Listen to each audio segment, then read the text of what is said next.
Today, we're going to pull back the curtain on this secret science that literally holds our world together. We're talking about the concrete that makes up our bridges, our buildings, our entire cities. But this isn't the story you think it is. I mean, have you ever really thought about it?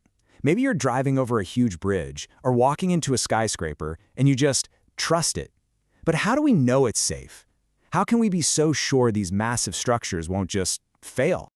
You heard that right. It might sound completely backwards, but to build things that last, scientists first have to get really good at destroying them.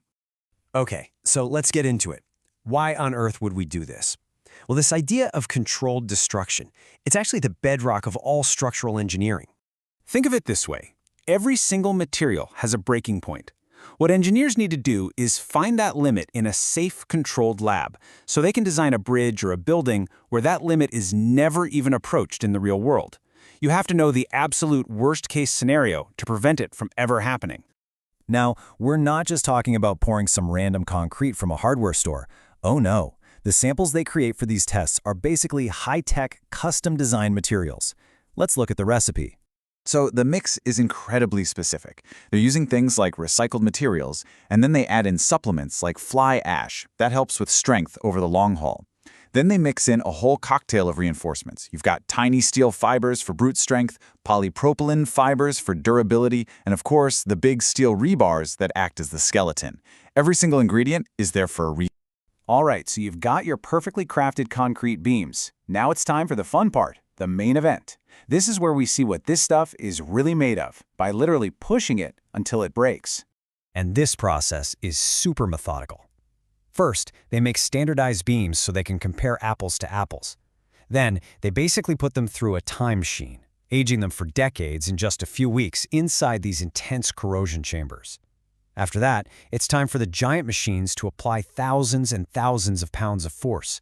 And the whole time, from the very first groan to the final crack, they are recording everything.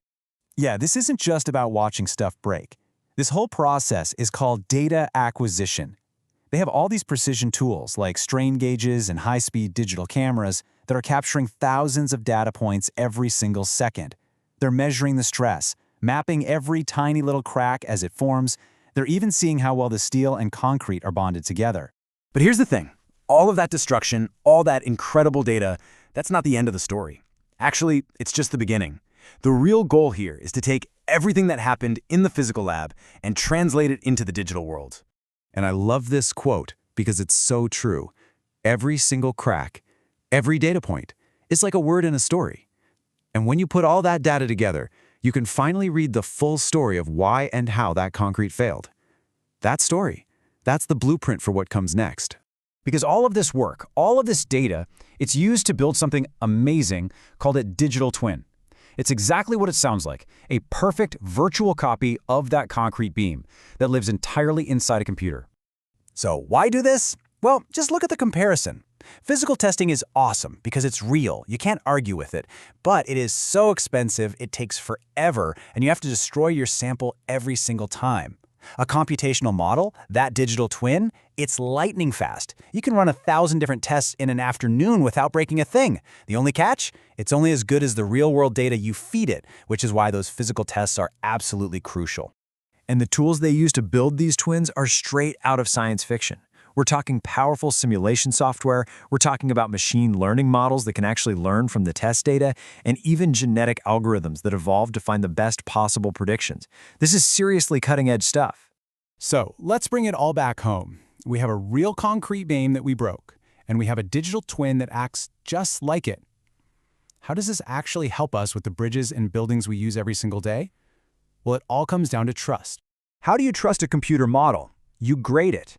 Scientists use a few key stats to check its work. One is called R-squared. Basically, it measures how well the computer's predictions matched what happened in real life. You want that score to be super close to 1.